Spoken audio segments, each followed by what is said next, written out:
Men har kuni ertalab nahorga olma sirkasi ichaman. Bu narsa gipoatsidisni oldini oladi. Gipoatsidis bu oshqozon so'ki yoki shirasini kam miqdorda ishlab chiqarishi va shuni natijasida oqsil hazmini yaxshi bo'lmasligi.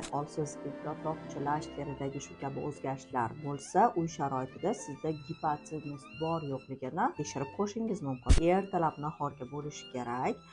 Yarim stakan iliq suvga 1 choy qoshiq ichimlik sodasini aralashtirib ichasiz. Faqatgina bir martagina 3 daqiqa ichida siz kekirishingiz kerak. Kekirish yuz bermasa, gipoatsidis bo'lish ehtimolligi juda ham yuqori. Qanday davolash va bunda nimalarga ahamiyat berishligi kerak to'g'risida anemiya kursimda aytib o'taman.